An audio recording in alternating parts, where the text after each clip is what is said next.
I'd now like to invite on stage our first keynote speaker for today, Dr. Dennis Glover. While Dennis is making his way to the stage, I might tell you a little bit about him. He's an acclaimed speechwriter and policy advisor. Dennis has worked for Labor luminaries including Kim Beazley, Simon Crean, Julia Gillard and Wayne Swan, among others. He's also an acclaimed columnist, having written for some of Australia's leading media outlets, including the Financial Review, The Age, The Australian and the ABC. And he's an accomplished author. His essay, Doveton, appeared in the Best Australian Essays 2014, but it's his book, An Economy is Not a Society, Winners and Losers in the New Australia, that is the most interest for us here today. Let's hear about that in his own words. Thank you, Dennis.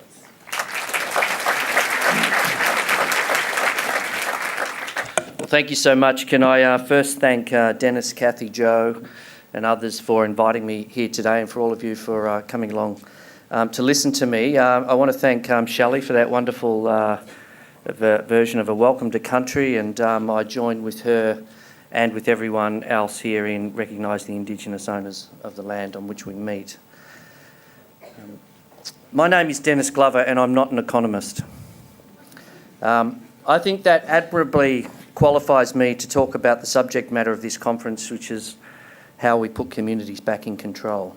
Because communities are only ever in control when the economists are not, or at least when the wrong sort of economists are not.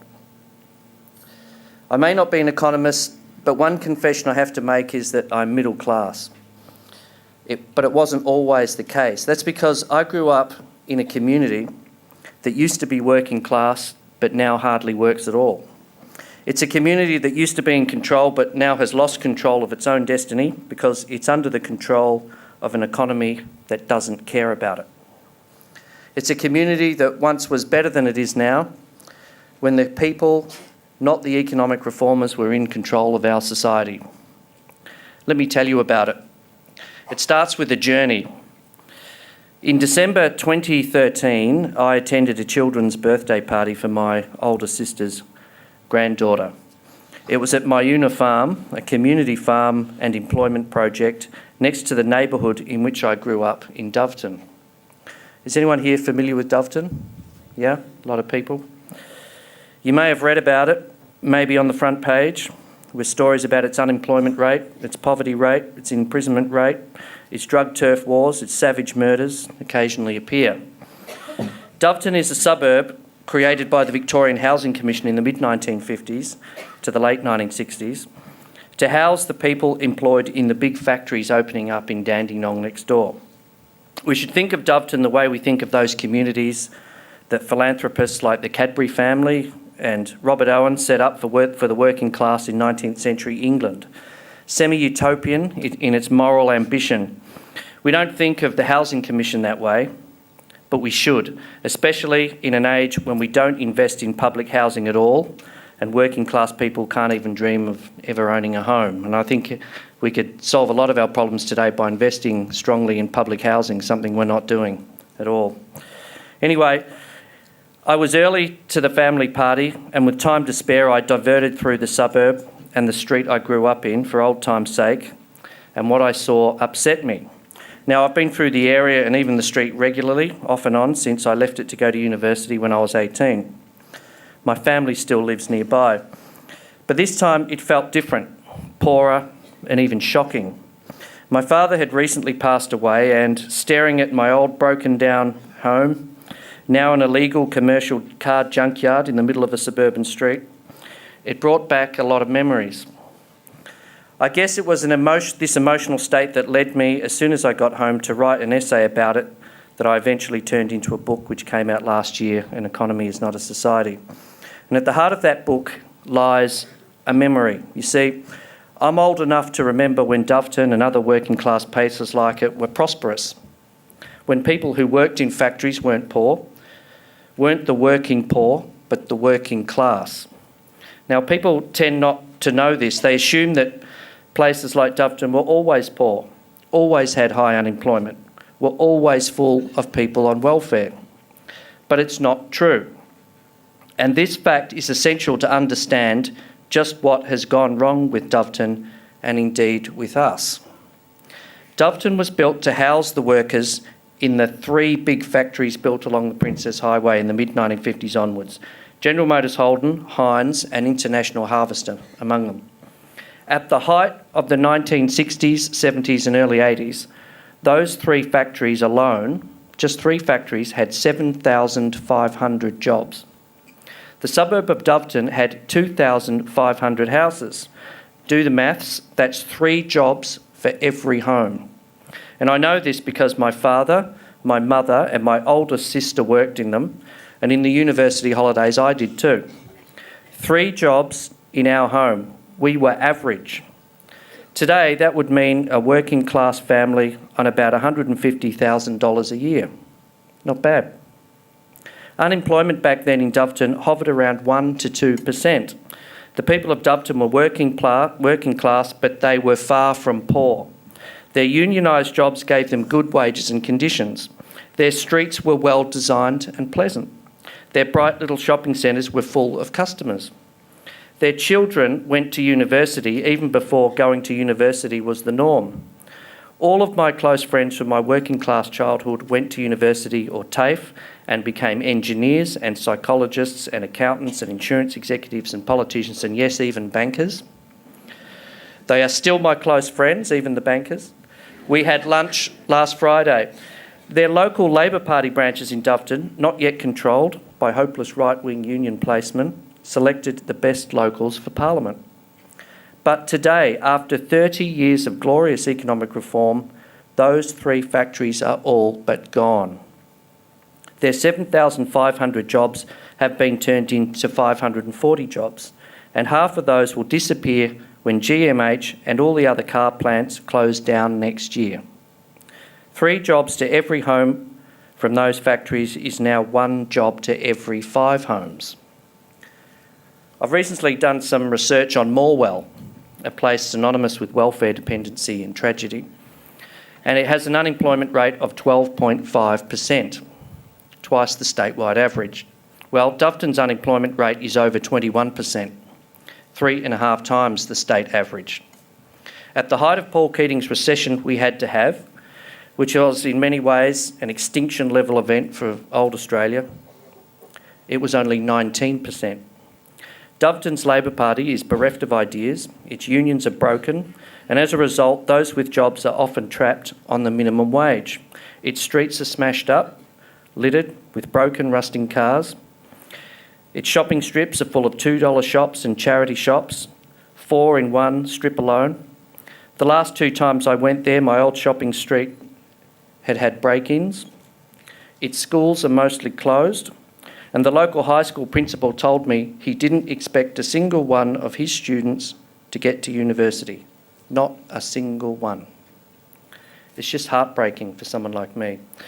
So it's no surprise Doveton's Magistrates Court is full of people whose problems with drugs and alcohol and depression are related back to their inability to make it safely from school to work. Doveton, along with similar places like Corio-Norlane in Geelong, unemployment rate of 20.7%, Broadmeadows Campbellfield, 21.7%, and Elizabeth in South Australia, 33.6%.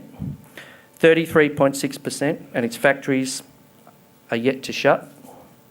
These places are proof positive that the promise of economic reform was only meant for some. Now, the statistics I've just quoted tell us something, but not everything. I actually dislike data because data, statistics, algorithms and so on often stop us thinking through the full implications of the issue that we're discussing. Only stories tell us what's really happening. And I heard the most disturbing one of all not long ago. At a friend's birthday party, I got talking to someone who runs a small manufacturing business with about 20 employees right on the boundary of Doveton and Dandenong.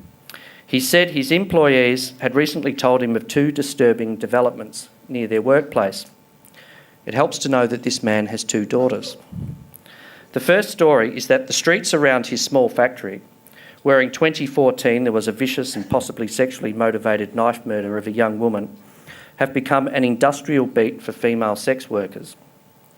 Women are openly picked up by trawling clients off these back streets, and on one occasion, a familiar-looking group of them gathered together on a back street and were picked up by a minibus. We can only speculate as to where they were going and for what purpose. The second story came from an employee who was watching a family of two parents and a child sitting in a parked car in the same Doveton back streets. The driver's side window was down, and the mother, a young mother, was hanging her arm out. Not unusual itself on a warm day, except that a drug dealer was sticking a syringe into that arm. And I want you to think about that image and about that woman and her husband and her family. And then I want you to remember, Doveton wasn't always like this. It wasn't always poor. It used to be successful and affluent. Doveton and places like it are the suburbs that were murdered. And our economic reformers, with their philosophy of creative destruction, are the guilty party in this. But this is something bigger, much bigger than just a failure. The scale of the changes that have happened in places like Doveton, where the big factories are gone, and the well-paying jobs are gone, and the affluence and upward mobility are gone, and the realistic hopes of thousands of people are gone, tells you that economic reform has brought about something far more profound than failure. What's happened in Australia in the last 30 years, between the mid-1980s and today, wasn't economic reform. It was an economic revolution, one that the little people lost. And it was the moment when our communities, especially our working class communities, lost control of their own destiny. The old economic, social and political world has been swept away, and we have to confront that fact and change our thinking accordingly. The economic reformers who began all this change in the 1980s and 90s promised us that greater productivity, by leading to higher economic growth, would make all of our communities wealthier, that all boats would float as the tide rose and everyone could aspire to something better. They're still saying it: growth first, distribution second. Even they couldn't have dreamed that their high tide would last for so long. But here it is in the year 2016, Australia rich, Doveton and other places like it poor for 30 years, a generation and a half. Why? Well, it comes down, I think, to this. We used to create wealth by including places like Doveton. Now we create wealth by excluding them. In the 30 years after the Second World War, we built an economy that included all Australians in the creation and enjoyment of our prosperity, creation as well as enjoyment. And in the last 30 years, by carrying through ruthlessly and heartlessly a one-sided economic revolution, we have created an economy that excludes millions of Australians from the creation and enjoyment of our prosperity. That's why the Dovetons are poor. Not because their people are lazy or are unworthy, or because unions have let them down and prevented even more reform, or because of the failings of the welfare state. It's because we ripped the economy out from under them. So how did this happen? How did this transformation of our economy and society away from its egalitarian high tide succeed? I believe it comes down to the power of an idea, a very literally revolutionary idea that has become the dominant political and economic idea of our times, the idea of economic reform. Or one should say more accurately, the story of economic reform, because a story can change the world. For the last 25 years, we've been sold a mesmerising national story that has reworked recent Australian economic, social and political history into a one-sided narrative all about economic reform. It goes like this. We entered the 1970s looking for economic trouble. Our government was too big, our taxes too high, our workforce too unionised, our trade too regulated, our society too insular and too unsophisticated. Places like Doveton had it too easy. In short, we were almost criminally complacent, stuck in the ideas of federation, more like a communist bloc economy than a market economy, thoroughly deserving of the reckoning that was about to come. And you can read this sort of thing any day of the week by Paul Kelly or any other big economic theorists in our newspapers.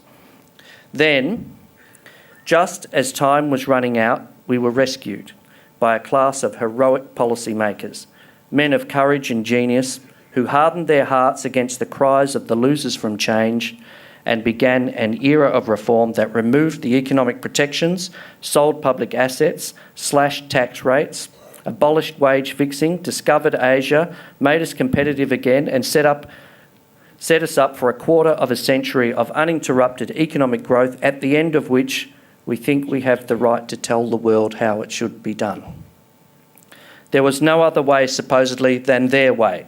And now, despite the fact we were told it had all succeeded so well, they tell us we need to turn around and do it over and over and over again in a form of permanent economic revolution. But is this really an accurate portrayal of what happened? Because at the time, this pre-reform economic past didn't seem all that bad. In fact, to lots of Australians, it seemed very successful, delivering many things whose passing we now frequently lament.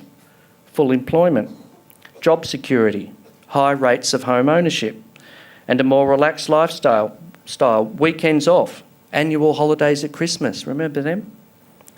The reform boosters have rewritten the past to suit their cause, writing out all of the success. Now, I'm a great follower of the writer George Orwell, and he could, of course, explain why this was necessary.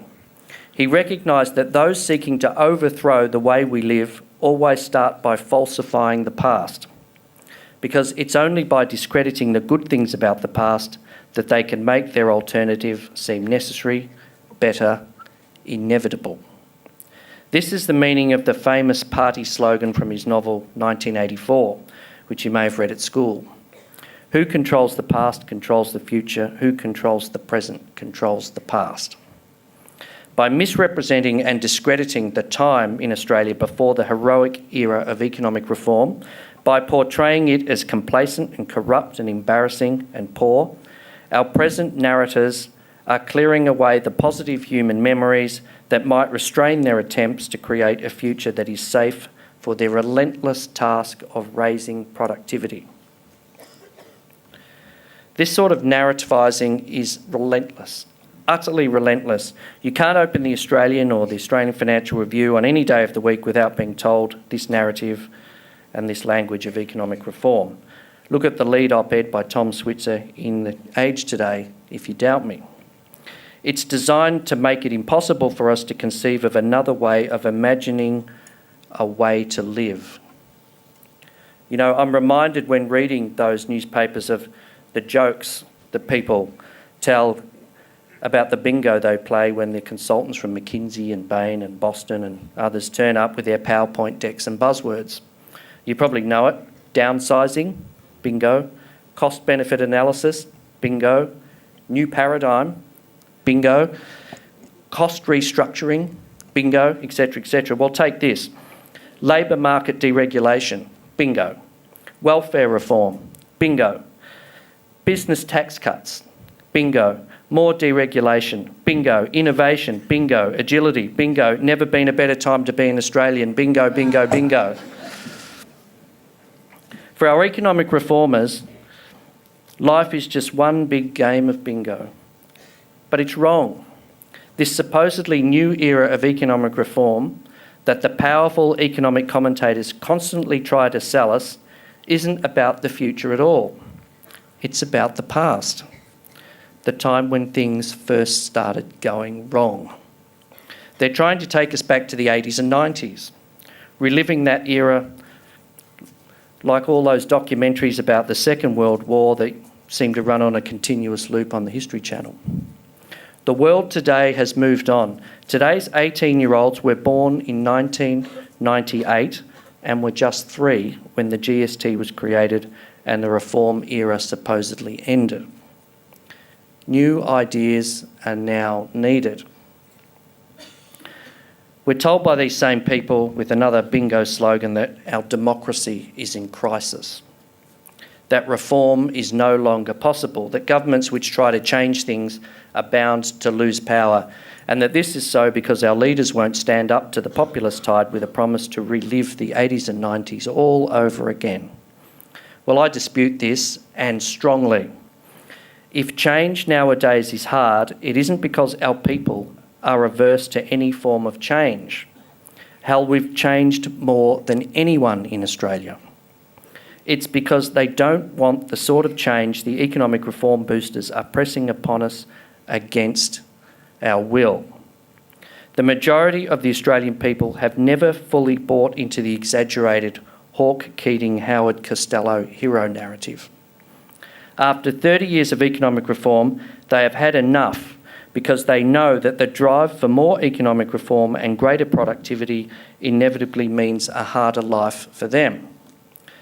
This so-called failure of Australian democracy is in fact the triumph of Australian democracy. It's called people power.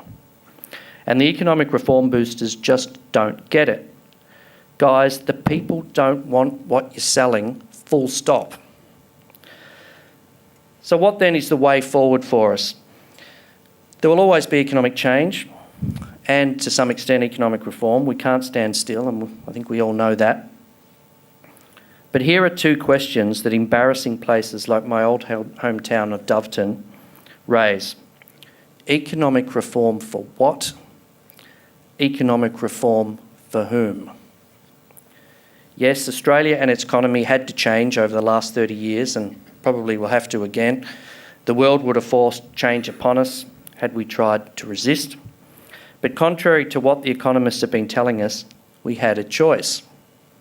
There was and is an alternative. We could have changed differently. We didn't have to leave entire communities behind. We didn't have to let our manufacturing industries be destroyed and their people left to rot. We could have done more and we didn't, and because we didn't, we all stand condemned.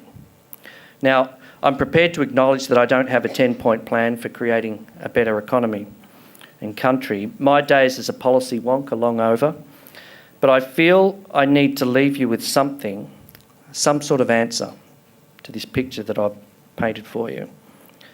There are things I think we need to do. The first is to give new life to Australian manufacturing, because manufacturing is special. It creates working class jobs that are skilled and creative and meaningful in ways that service industries often can't be. They give working people training and skills and industrial power and even sporting clubs and social clubs. A big factory is a community of itself, and those jobs are better paid. The second is to create low-skilled jobs as well. We used to be good at this, but today we're not. No matter how many times we say the answer to our problem is education and training, the fact is that there are a great many people in our society who will never succeed at retraining and for whom a simple low-skilled job represents a better life. The third is to invest, and I mean really invest in the communities that have been forgotten. We can get their people into jobs, renew their housing stock, beautify their streets, take away the stigma they carry and stop wasting their potential. We can pay for their success or keep paying for their failure in massive outlays for job search allowance, ill health and imprisonment. That's the choice we can make. The fourth is to keep pushing to democratise the Australian Labor Party.